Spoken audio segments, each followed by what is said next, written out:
Good afternoon, everyone. Thank you for braving the rough weather and coming over here today. It's my pleasure to introduce today's speaker, Alina Arseniev-Koehler, and she comes to us from Purdue University. She earned a PhD in sociology at UCLA, and she has really been one of the pioneers in sociology in applying computational methods to traditional sociological problems, and in very innovative and inventive ways. She really uses computational methods to try to quantify text and understand meaning in text, typically in regard to different types of health-related problems. So alcoholism and disease and stigma around both of those things, suicide rates, and eating disorders, and also happiness and health. So she kind of covers the whole range of things. She's already published 23 papers in really great places like PNAS, American Sociological Review, public health journals, and many others. With that, do help welcome Alina with us all. Thank you. Okay, hi everybody. So this work I'll tell you about today, is this a little too loud for you all? Okay, all right. So this work I'll tell you about today is on disease frames and their consequences for stigma, advocacy, and research funding. And my name is Alina Arseniev-Koehler, and I'm actually on leave from Purdue right now for a postdoc at UC San Diego, and then I'll be joining you all in the Midwest here in June at Purdue. And this research I'm going to tell you about today is work with Rachel Best, who's at the University of Michigan, Ann Arbor. So let's dive right in. Oh, I should also say I'm very happy to be interrupted with questions. I think that's like really, a great way to break up the presentation and also just to get any clarifying questions out of the way early on. So please don't feel weird about interrupting me. All right, so let's talk about framing and framing disease in particular. So what is a frame? It's this core social science concept that frames are what filter our incoming experiences, and they filter what aspects of an issue. In this context, we're talking about diseases, but what aspects of an issue are highlighted or focused on, and what aspects are taken for granted or kind of put in the background. More concretely, they're just an ensemble of words or metaphors or terms that are used, or imagery, and they offer this heuristic or this patterned way that kind of guides the audience to interpret an issue. I also want to make the point that they're external to people's minds. So we're not talking about any kind of structure in someone's minds. Instead, we're talking about the external language, say in a news article or magazine. The reason that frames matter is because they impact how someone can feel about an issue or, say, a disease, like the extent to which the person feels stigma or support for a disease. And often when we're talking about frames and framing theory, we're talking about frames in context of news articles, magazines, and mass media. And that's because these represent this public site of meaning making, and they offer this agenda setting site. And also I think they're authoritative. They offer us this way that we see an issue talked about, and then we can go talk about that issue in the same way because we know it's one kind of frame that we can grasp onto and pull with us. So now I'm going to tell you about a couple core disease frames, and these are the ones that we look at in this project. So first, criminalization. And the classic case here to think about is mental illness. Often, when mental illness is mentioned in news and mass media, it's mentioned in context of crime, mass murder, shootings, etc. So this is a pretty typical frame that we see for bringing up issues around mental illness. But it also is applicable to some other conditions that are a little bit less well studied, such as addictions and substance use. Criminalization frame matters, as you can imagine, because it's very stigmatizing, and it really emphasizes this one aspect of mental illness, sometimes distorting reality, and it's not emphasizing all the other possible aspects of mental illness or a disease that you could mention. And one of those other aspects you could mention is another frame, which is medicalization. You could emphasize instead the extent to which something is a treatable condition, the types of treatments available, the way it can be diagnosed. And so that's another possible frame that illnesses in general can be cited in. Medicalization is something, when we're talking about all diseases and the variation across diseases, I think a helpful thing to think about with medicalization is that diseases vary in the extent to which they're medicalized, even though they're all medicalized to some extent. And then diseases also can change medicalization over time. And a classic case here to think about is obesity. So historically, obesity was thought of more of just a physical attribute about somebody. It's the way you describe someone's shape and size. And maybe it's a signal of who this person is. Are they a good person or a bad person? Are they lazy or are they very self-disciplined? But across time, especially in the last couple of decades, it's become much more of this medicalized concept. So it's a problem to be diagnosed and treated by medical professionals. As a frame, medicalization matters because there's conflicting evidence about whether it can reduce stigma versus, in some cases, some research actually finds that it can fuel more stigma. But it initially research thought that it could reduce stigma and be this kind of alternate way to talk about illnesses. That's another option other than criminalization. Just a few more frames here. So the next one is battle. If you think about the classic case here, we've got cancer. And this goes back to work in the early 80s by Susan Sontag, who pointed out that we talk about cancer and some other illnesses as battles. You fight cancer, you might beat cancer, you work to overcome cancer, and sometimes you even just try to eat some cancer-fighting food. So although a lot of the work here was focused on the way that we use the metaphor of battle to talk about cancer, work since then has pointed out that we actually talk about a number of illnesses as battle. I mean, even thinking about colds, you fight off a cold. So if you think about this frame, it's not clear to what extent this really is focused on a couple different illnesses, or this is a more general way of talking about disease. Battle as a frame matters from some perspectives because it is kind of restricting in the way that someone can experience illness. So the problem with in the case of cancer, if you think about cancer as a battle, what happens if you don't win that battle? Is that because you didn't try hard enough? Or if you try hard enough, can you win any battle with illness? Does that mean for sure that you can overcome cancer? And sometimes we know that's not actually possible. So there is actually some controversy around this metaphor, and some stigma advocates have said that it's actually kind of a stigmatizing metaphor. And they've suggested instead we use this alternate frame or metaphor of a journey for cancer and perhaps for other illnesses as well. So instead of being a battle, cancer and other illnesses might be just this path you take. Maybe it's windy, it's not direct, but it's supposed to be a lot more neutral of a way of talking about the experience of illness. I should say that one vision for changing the meanings of illnesses is to swap out these different frames. Another vision was that we would not have any frames at all. We would just see a disease for what it is, just a disease. We wouldn't have all these extra meanings attached to it that load it down and constrain somebody's experience. But it's not clear how realistic that vision is. So I think there's this kind of implicit thought when we're talking about disease frames that you can, often people think you can swap in one frame for another, or like work to reduce a frame and add another frame, such as battle and journey or criminalization and medicalization. But that's actually not tested, to my knowledge, empirically. One last frame I want to mention, and this is a much more general frame. This isn't just about disease. This is about our social world in general. And that's just gender. It's everywhere. It's omnipresent. We learn it from when we're really, really young. We learn to categorize people by their gender or try, and we get confused when we can't. And so for these reasons, it's been called a master frame. Health in general is this very feminized domain. When you think about health behaviors and illness behaviors, theoretical work has suggested it's often talked about in context of women and women's roles, but it's not clear if that empirically plays out, and it's also not clear if diseases themselves are thought about in context of women's roles in general. Gendered frames of disease matter because there's a lot of stereotypes around women's diseases, such that you can think of like migraines, where women are traditionally thought of as malingering and faking migraines and faking all these chronic conditions, especially ones related to pain. And so the problem is that if we talk about diseases as these feminized attributes, are we importing in some of these stereotypes around women's diseases as well?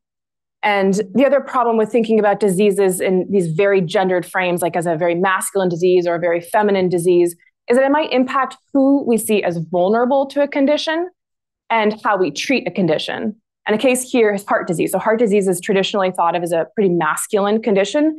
And it's been thought of a masculine condition for many, many years, but it turns out that it's roughly equal between men and women. It's just that women are diagnosed later, are treated less aggressively. You've got all this cultural baggage that heart disease in the clinic has to wrangle with. Gender is also kind of unique and interesting because it's pretty feasible to compare on-the-ground reality with framing. So frames can distort or reflect reality to varying degrees. And in the case of gender, we can very feasibly compare the extent to which a disease is framed in context of gender and which gender versus on-the-ground patterns of who a disease actually affects. So previous work, as I've kind of mentioned so far, previous work on disease framing has done a wonderful job at pulling out these different frames and having these observations about how different diseases are talked about. It's done a wonderful job about theorizing and often empirically testing the impact of different frames on individuals, such as using vignettes and other experimental work. But often what's studied is just a couple frames, just a couple diseases at most, and often just a couple contexts at most. It's very lots and lots of studies, but they're all disparate. So what happens at the broader scale? Do these frames scale up over time across many different sources instead of just focusing on one source? Are they generalizable across many diseases, or is it really just a handful of diseases? These are all questions that we don't know. And we also don't know at a larger scale how these different frames are linked to social support or stigma. We have plenty of experimental work showing disease by disease, the cases in which these frames matter, but we don't know at the big scale, when we're really blowing everything up, do we see these more macro level correlates as well? And then finally, there's these untested assumptions that these frames are competing. And I kind of showed you throughout with journey and battle, how that might play out.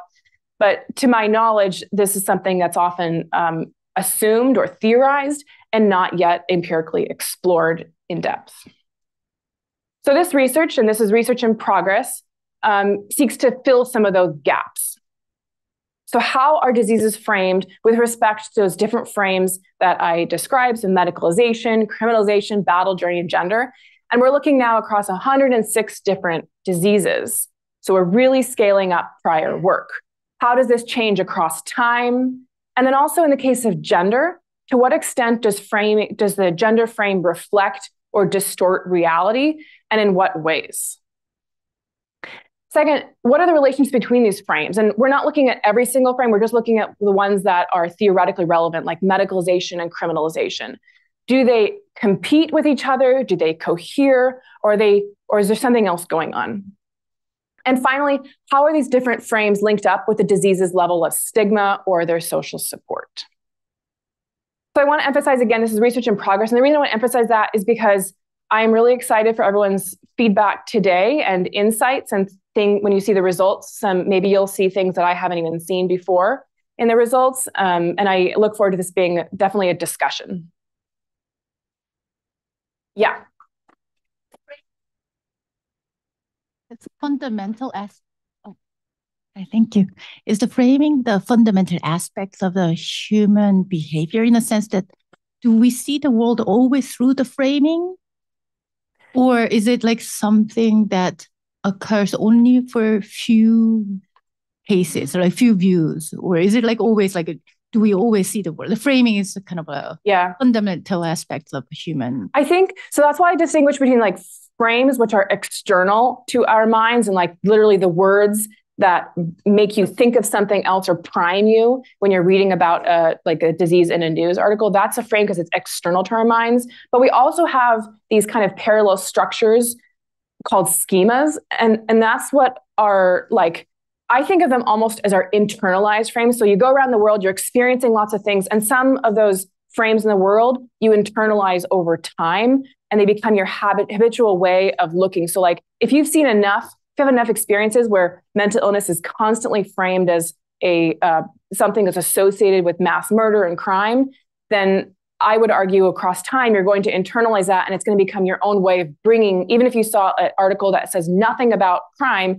you might bring your own interpretation, so your own schema to interpreting mental illness in that context. So I think you're right, but I wouldn't call it frames. I would call it schemas, I guess. But we definitely have our very like we've got our own little filters for sure, all our filters that we're experiencing the world through. Other questions before I move to methods? Okay. All right, so first I'm going to give you an overview of the method, then I'm going to go into a little bit more depth and some pieces of it. So in general, we're looking at 106 different diseases. The N is going to change a little bit based on the availability of data, but that's like the highest level. The measures that we have are measures of those different frames, so the extent to which each disease is associated with each frame. And that we get from text analysis of news data. And then we also get measures of stigma from text analysis of news, and this is based on our prior work. The stigma is broken into two different measures that are a little bit more specific and theoretically motivated. So the extent to which diseases garner judgment and the extent to which they garner disgust. And then we have two measures of support from external data from Rachel Best's prior work, a measure of advocacy, and then also a measure of federal research funding, which is both NIH and Department of Defense. And then for the measure of gender, we've got the proportion of cases for each disease that are among females versus males. And then finally, we have all of this over time from 1980 to 2018, every 3 years. So I'm gonna show you how we get the text analysis. And then at the end of the day, once we've gotten all these measures, we just plug them into some mixed effects regression models. Yes.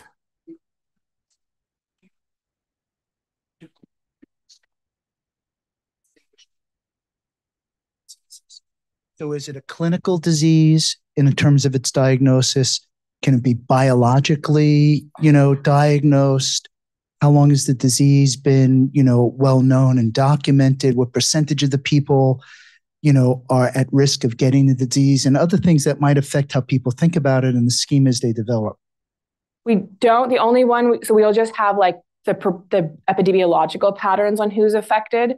We don't have anything that's like partly because it's pretty hard to have a ground truth. We do have like a measure that we've coded based on prior literature on which diseases are contested or not.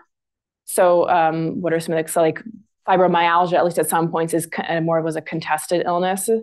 But yeah, I think that would be ideal, that we would have some kind of like some more like what we can grasp as like reality, I guess. Mm-hmm. You can really compare the reality versus the framing. I think that would be the ideal data set. It's just tough because it's hard to know what reality is.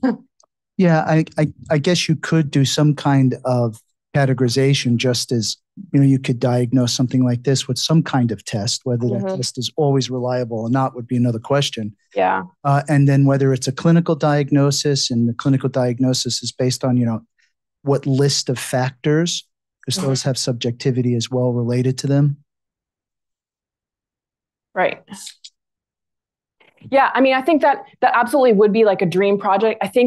I'm having a hard time thinking of cases where you would have a really good concrete test. Even like look at heart disease. You think of it as a pretty concrete thing, and it's not so concrete when you start unpacking it. Or obesity. It's not so, you can use BMI, but we know that BMI is a very like imperfect measure, although initially it seems so concrete.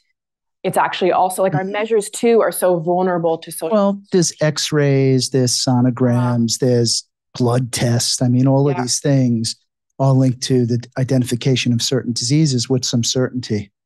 Yeah. The other thing I had a question about, just very quickly, is medical practice is itself very gendered. So brain surgeons and heart surgeons tend to be men, gynecologists tend to be women. Do you have any way of linking who works on the disease, the gender of the person who works on the disease, and how the framing of the disease is related to that?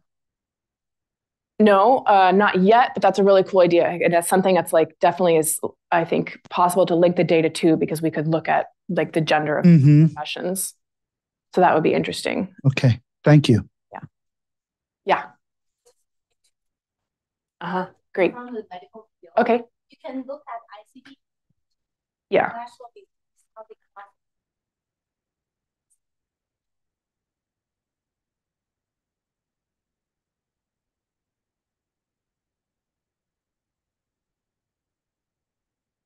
gender.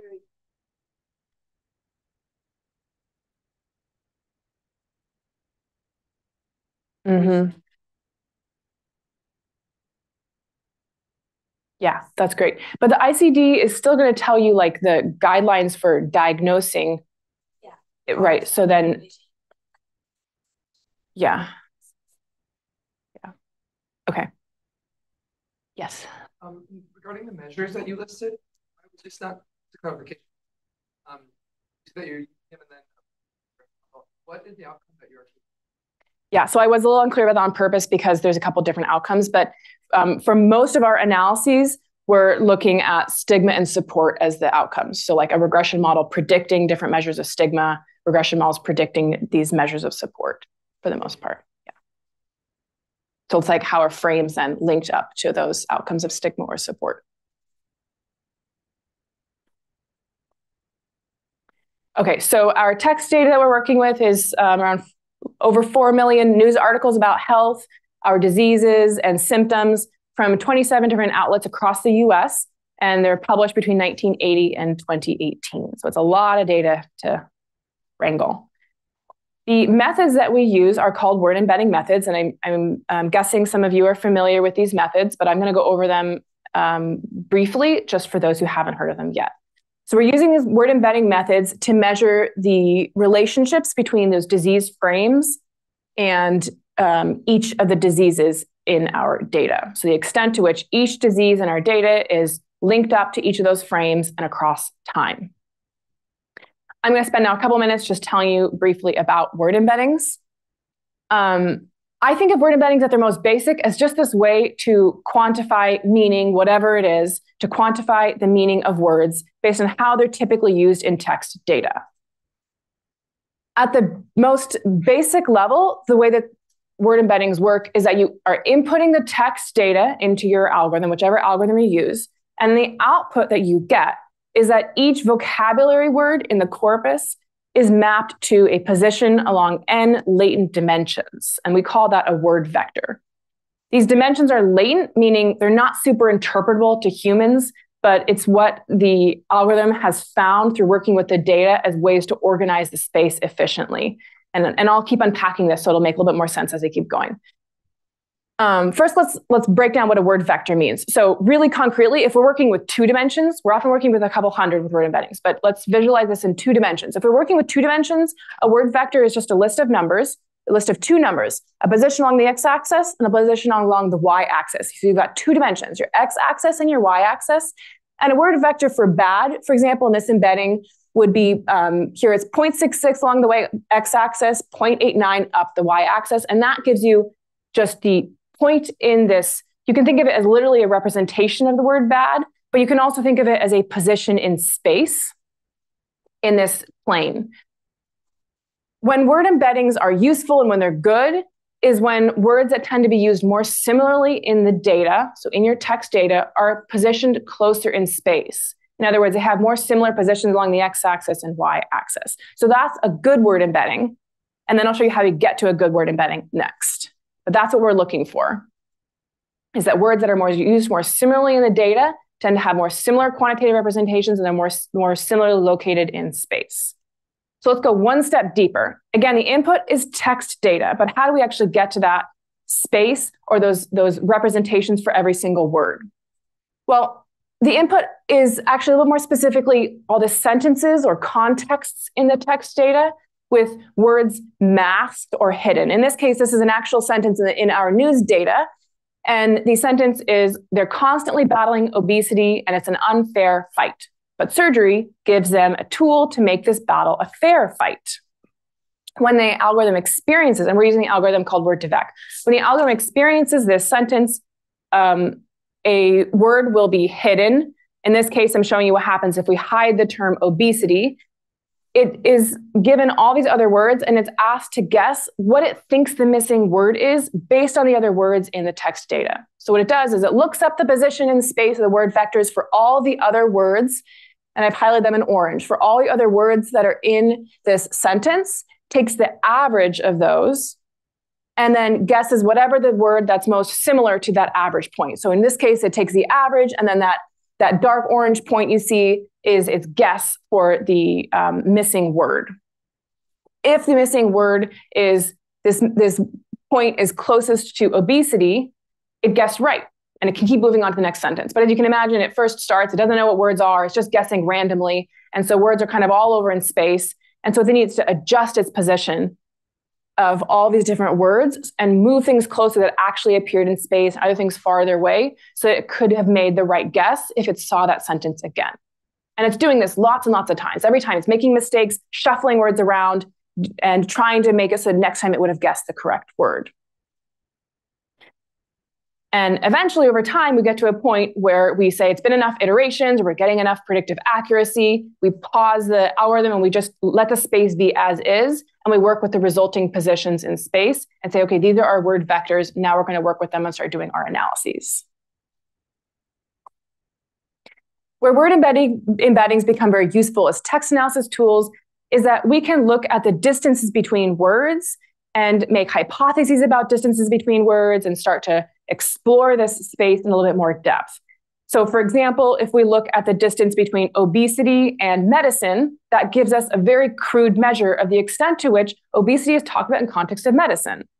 If we want to go one step further, we might look at the distance between obesity in the space and a bunch of medical terms like medicine, doctor, prescription. And now we've got a little bit better of a measure of the extent to which the term obesity is used in context of medical terms. So now we have a measure of medicalization in our text data. So we apply that method to get medicalization, criminalization, battle, and journey. For our stigma measures and for gender, we do something a little bit different.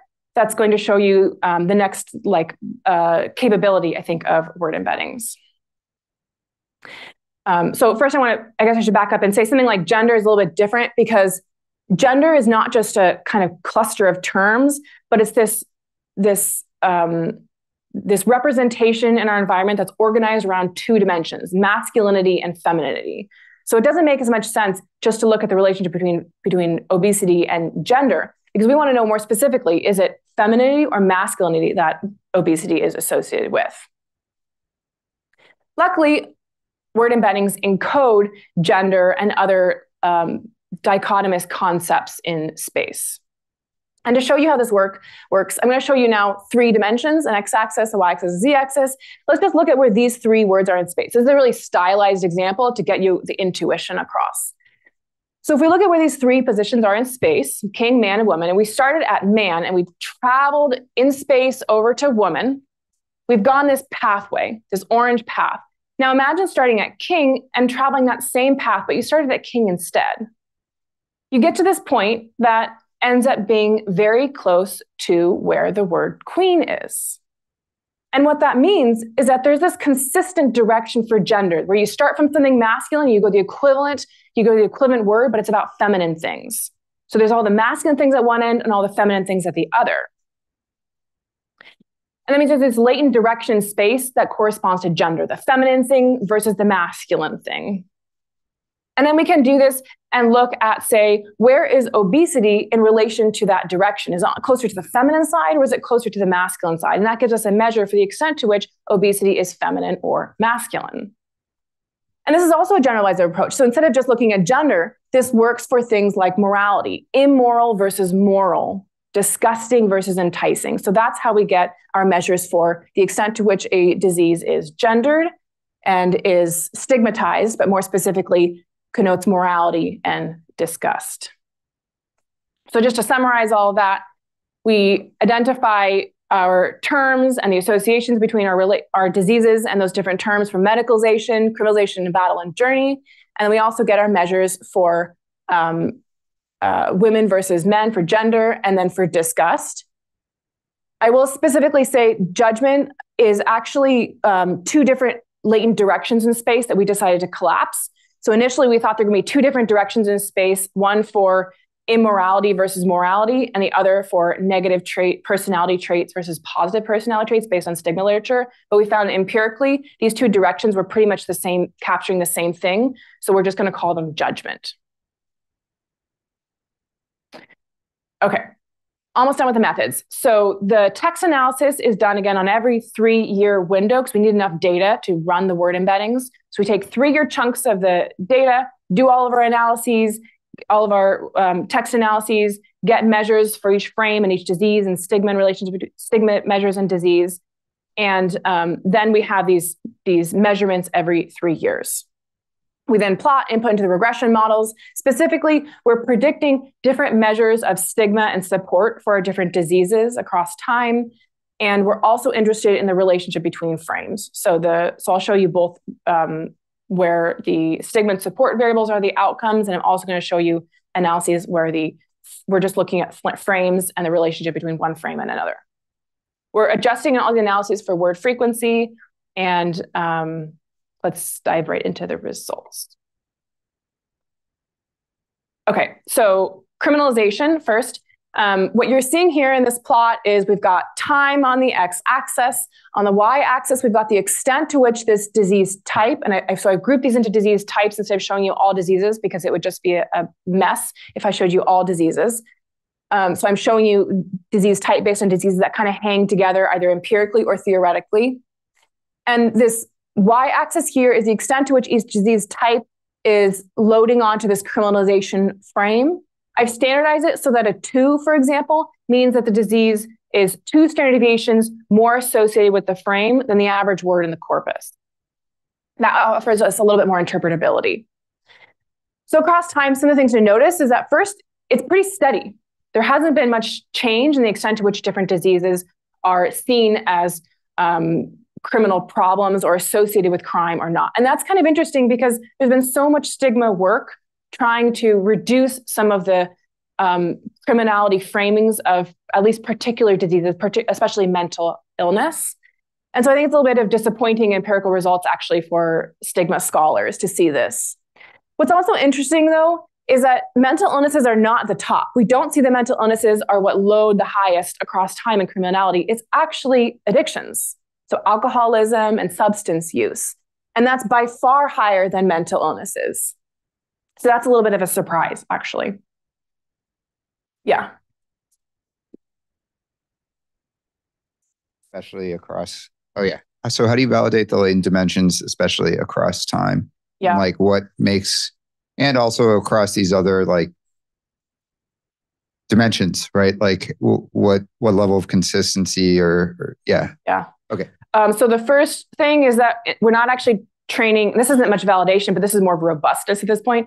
Yeah. So we're not actually training 1 embedding per time period. We're actually training 25 per time period. And that way we can look at the range of results across the embeddings. So and these are on bootstrap models of data. So that way you know that the results, because you know the results are going to change a little bit depending on the sample of news articles you get. So if we're doing the analyses multiple times across different samples of the data, we can see how much variability, if we leave out these articles or these other articles, do we get? Do we really see that across lots of different article combinations, we're seeing a similar trend? So that's one level. And then the next level is depending on the result, we validated differently. Like the stigma results, we validated very, very extensively. These newer ones, we are still in the process of validating. But so far, I would say that the most, like from my experience, what I think the most important thing to do is just look at the most similar words in space at every single time point. And that shows you a lot. Like if you look at the semantic neighbors of this criminalization measure we've supposedly captured, and you look at like, say, the top 25 closest words in space, does it actually reflect what you think that you should be capturing? So just based on face validity.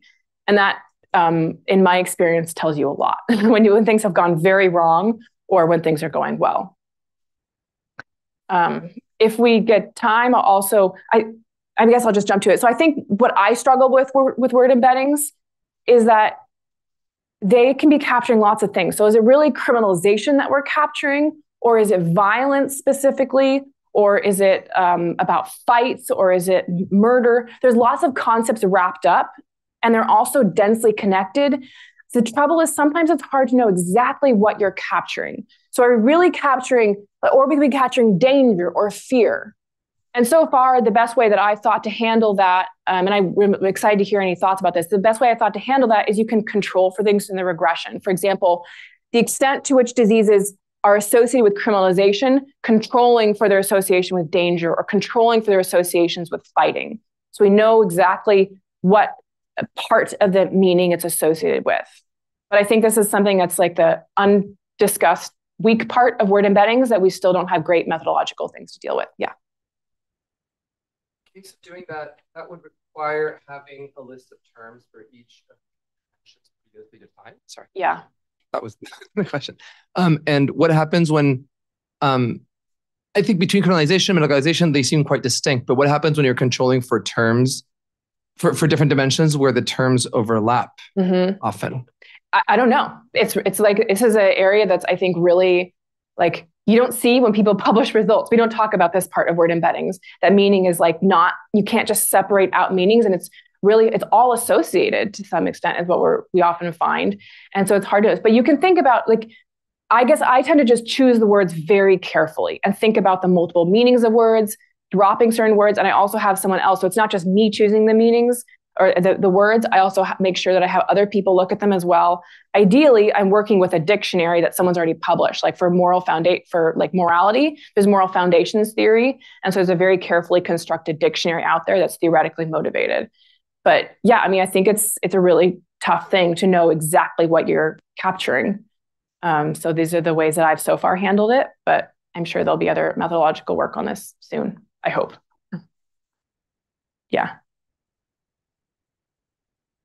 This is just somewhat of a clarification question along the same lines. So was the word specifically what you had up there, like mental, or what did you use mental illness as a phrase? Because mental could be, for example, mental. Right. Yeah. Sorry. So we have the actual disease term. These are just groups of diseases because there's 106 of them. So these are groups. So this is just like mental illnesses. And I apologize. These should probably be written out a little bit better for the disease type. But like mental illness, we wouldn't even use mental illness as specific disease types like major depressive disorder. And if there's, like in the case of depression, it's very ambiguous. So we first disambiguate the instance of depression. Is it financial or is it clinical? So we're not capturing all possible ways in which depression is used. Same thing, even for like AIDS. Is it that someone aids someone else, or is it AIDS in context of HIV AIDS? Which is very important. Otherwise, you have no idea what you're capturing. Like multiple sclerosis, MS. Is that multiple sclerosis, or is it like MS, like MS-13 or something like that? Yeah. Interaction. Sorry. Have you considered the interactions between addiction and mental diseases? Because clinically, we often see that people with addictive behaviors suffer from mental illnesses. And it's probably likely is more obvious because it's behavioral to see in the, in the news. But oftentimes maybe it's undiagnosed mental disease or they are just not mentioning it. So have you considered that relationship? No, and I have to think about how we would do that, because we're looking, I guess it would be when they're mentioned in the same article. So like when substance abuse is mentioned alongside mental illness is what we would want to be capturing. But I'd have to think about how we would want to look at that. Like, I guess if articles that mention both mental illness and substance use are different than articles that just mention mental illness alone or just mention substance use alone, that might be one way to capture it. I'll think about that. Or if you have ideas, let me know.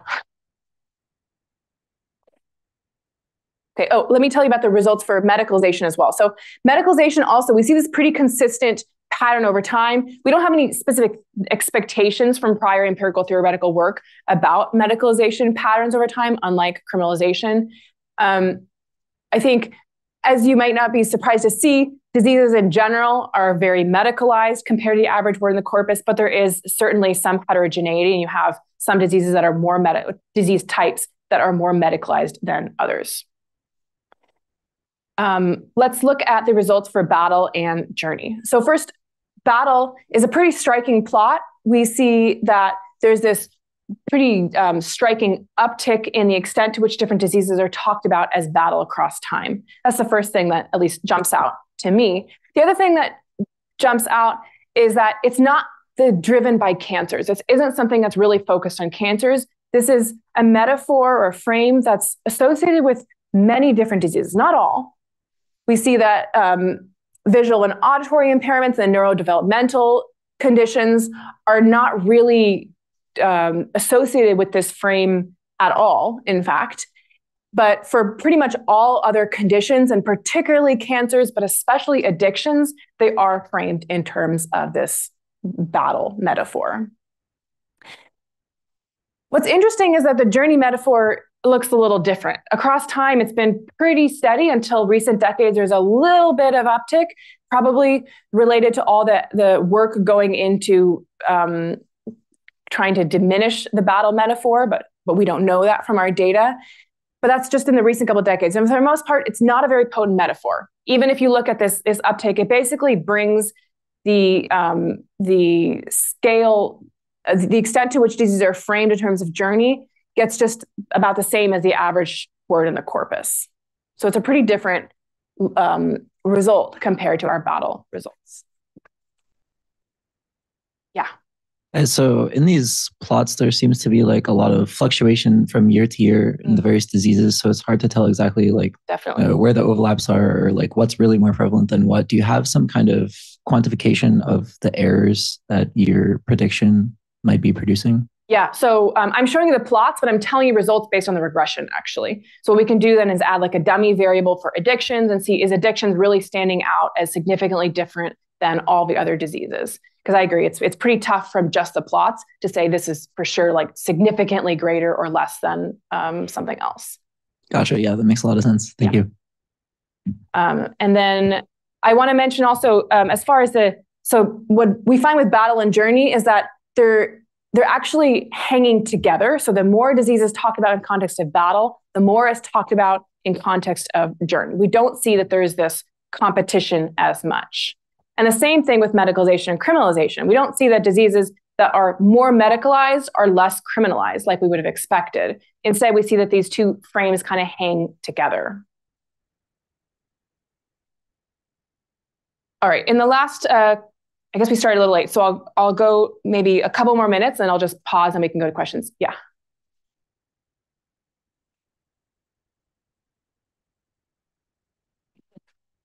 What questions?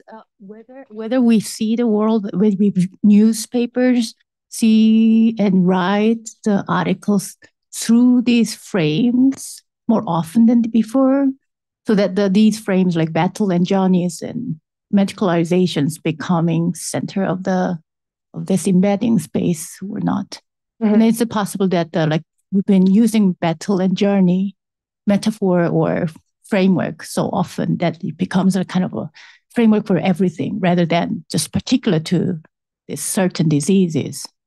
I think, yeah, that's definitely possible, especially for something like battle. I wouldn't be surprised. Although battle, I mean, across history, you see all kinds of things like framed with respect to battle. It's a pretty, prevalent frame for all kinds of social issues. But as to whether it's actually increasing our time, I don't know because it's all standardized. So that's a good point. Is I think that it's important to look at the unstandardized versions also, and to just see, like in general, is the embedding space just is everything becoming more connected to battle across time? That'd be interesting to know as well. Thanks. Okay, for gender. I'll just quickly go over these plots and I'll show you a couple more results and then we'll just pause wherever we are for the remaining questions. So gender here now, this y-axis is ranging from masculine to feminine. So something has a higher loading, that means it is more feminine than the average word in the corpus versus more masculine than the average word in the corpus, or equivalently less feminine. Gender, there's been very little change across time. There's been this very slight decrease across time. You can't even tell in the plots, but we know from our regression. But what's interesting is eating disorders here stands out so much. We would have maybe expected that from the literature, but it's not something that we expected ahead of time specifically to see. But you can see the extent to which eating disorders are just hyper-gendered in space. And then I also want to say that what's interesting is that our frames, for the most part, are gendered themselves. Battle is a very masculine frame. Medicalization is a feminine frame. And criminalization is a very masculine frame. So these frames are also interconnected in terms of the gender in which they are in their gendered ways as well. Gender, recall, yeah. For the gender ones, are there like, there's specific gender-specific diseases? Right. And so how do these what's the baseline for those diseases? That's exactly what you're looking at right now. So I'm glad you asked. So this is I'm showing you two plots, one where the diseases are labeled with their actual disease names, and then one where you can just see the shape of the plot. This is just averaging. So I'm not showing you lots of different things. This is just averaging results over time to show for the plots, but we can actually do tests a little bit more precisely with regression. So what you're seeing here is the gendered meanings on the y-axis again, and now the x-axis is the proportion of cases that are among women versus men. So as you might expect, there's a relationship, but it's not a perfect relationship, meaning that framing is not perfectly matching reality. There's some distortions here. Some of the most distorted diseases are, in fact, eating disorders, so bulimia and anorexia, which, as you saw from that previous plot, are extreme, like hyper-gendered in space. They're hyper-feminized. And what's interesting about that is that you actually look at the words, those semantic neighbors of anorexia and bulimia in space, and they're words about sexuality, body parts, feminine roles, domesticity.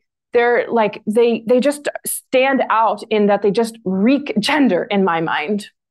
But you see some other outliers too. For example, neurodevelopmental diseases, ADHD, Down syndrome, they are also distorted quite a bit in the embedding space and in news articles as having this very feminine leaning, despite the fact that they tend to affect more men. And we're still looking into this result, but so far what we're hypothesizing is that these neurodevelopmental conditions are often talked about in context of caretaking and burden and traditionally women's roles. So it pushes them to have this more feminine meaning, even though they're affecting men. And if they really are being seen as more feminine conditions, you can imagine some of the implications. They're effeminized. And what that means is that we might be less likely to pick up conditions, instances where someone is a woman and affected by that disease, or it might also be stigmatizing for a man to experience a disease that is talked about or thought about as more of a feminine condition. So when it's distorted in terms of the framing for gender versus reality, I think we have some implications we have to wrangle with.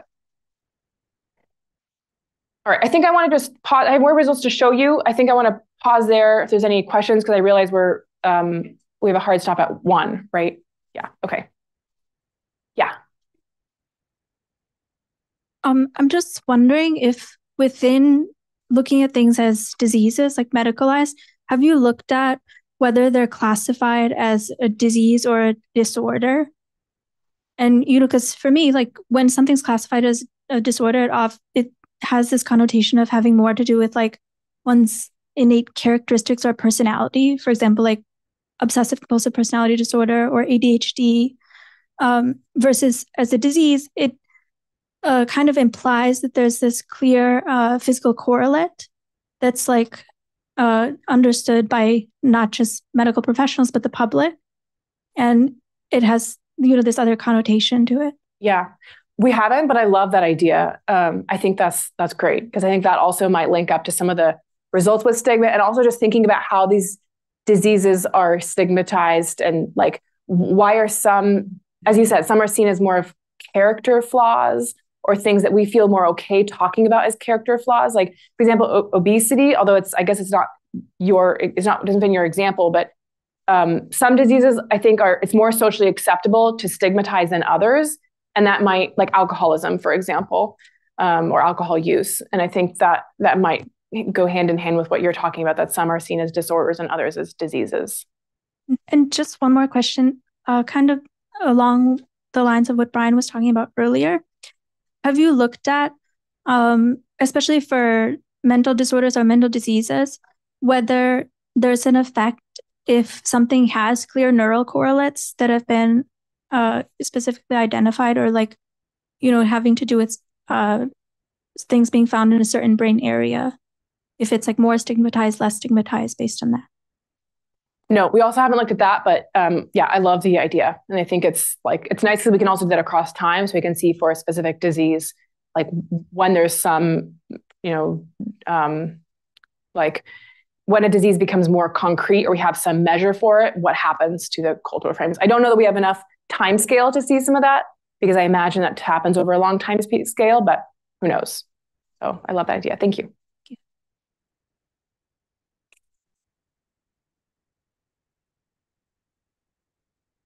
So you said your corpus came from 27 different outlets, and I wonder if you thought this divides up the data further, but have you thought about trying to examine whether different outlets have, especially with different political leanings, have lead to different outcomes? Mm-hmm.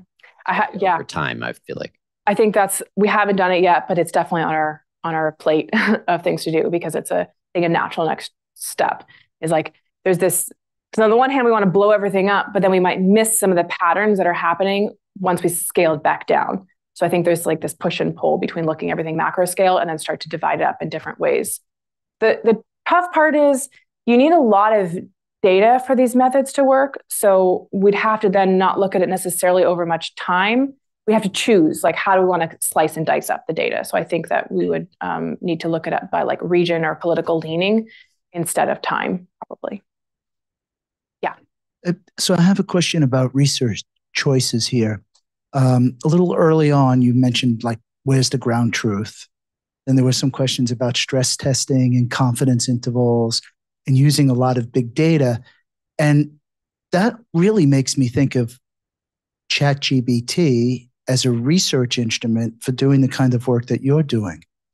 And it's a very large language model, and it's, eaten up a lot more than newspapers. It's eaten up everything we have, including medical manuals.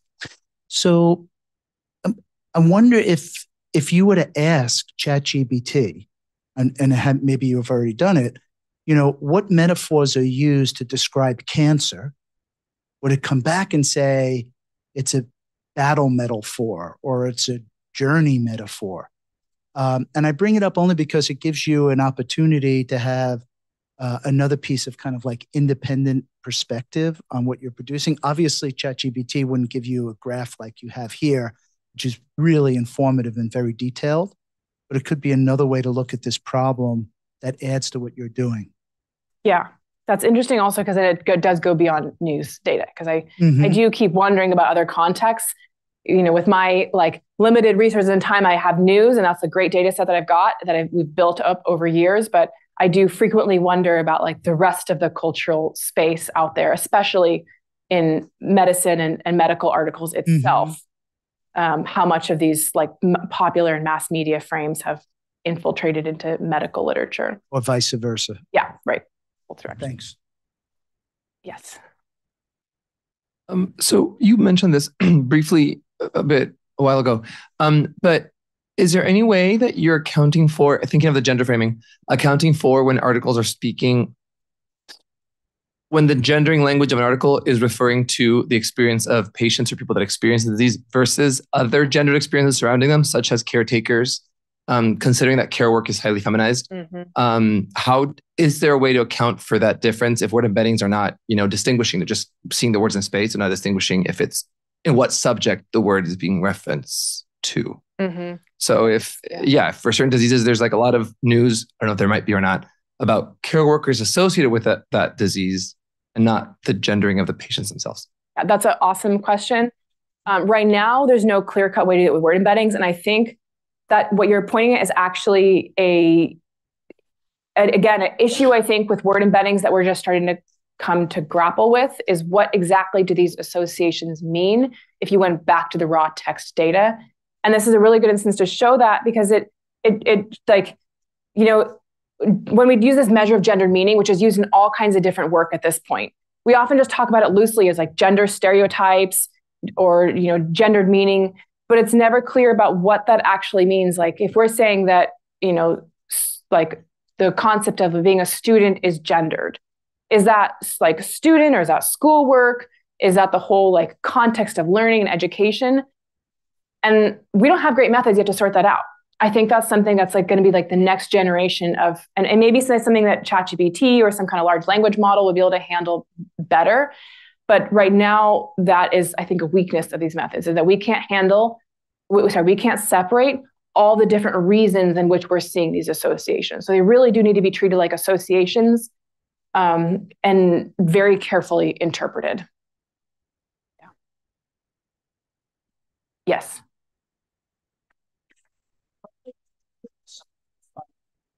How might you put some of your findings into practice to bring frames more in line with reality? Well, I mean, I don't know if do you want to match? I don't know if you always want to match reality either. I think sometimes the goal of a frame is to like purposefully highlight some things to reduce stigma. I don't know that sometimes you're kind of countering, like you're trying to reframe something to counter another frame. Other times I think you're just trying to like bring out some reality of an experience. Like if it's been shown is the more you medicalize something, so maybe something really is a medical, it's a medical condition that's treated by medical doctors. But the problem is that at least a lot of work has shown that medicalization as a frame doesn't necessarily destigmatize. Sometimes it can actually make stigma even worse. So I think you don't always want to be matching reality, but I do think frames are something that we want to like wield carefully. Like think about the implications of different possible framings, choose them carefully, and be like continuously trying to understand and thinking about their consequences. If I can just follow up, what about in the cases where frames are associated with inequalities in treatment? Like you mentioned in your opening, what might you do there? So like if the frame, men are treated earlier for a disease than women are. They get more attention. They have a wider range of drugs to treat it. Things like this stuff you said. So I think then the solution would be to counter like this will, and I don't know how well this will work based on what I'm finding, but the solution based on prior work would be to try to counter it with a bunch of messaging around like a disease being also affecting women, which is I think from my recollection, what some of the work around heart disease has done is trying to emphasize that women also are vulnerable. I don't know in practice how well that would work and what some of the ramifications are, because there's always unintended consequences of things, and so I'm hesitant to just as a blanket statement say that would suddenly solve things, because it may have some other kind of impact. So it's hard to know, but I think there's certainly these like framing wars out there. Thank you. Yeah, maybe I don't completely understand the framing concept, but I feel like there are other social dimensions that are, there are other framings that are harnessed to social dimensions with gender, like with race and class. I feel like it would explain at least the result that drug addiction was so much higher than mental health, since we racialize. And so like, would it be easy to study these, or they're not as well understood in the sociological literature? Yeah, I think what I'm trying to focus on are, so one of these frames, gender, is something that I think is like a master frame again. So it's something that we can like study with everything.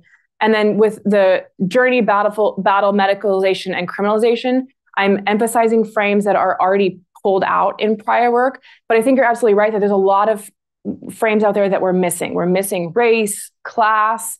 We're missing, there's so many frames that unfortunately we can't condense them all into one project, or even probably list them all out. I've been looking at meta reviews, and even among meta reviews, they quickly kind of find that they can't list all these different frames out there. But I agree, we're definitely missing some key ones. And I think it's just a question of how much we keep scaling up, which is very feasible to do, at least to some extent, with word embeddings, to keep scaling up.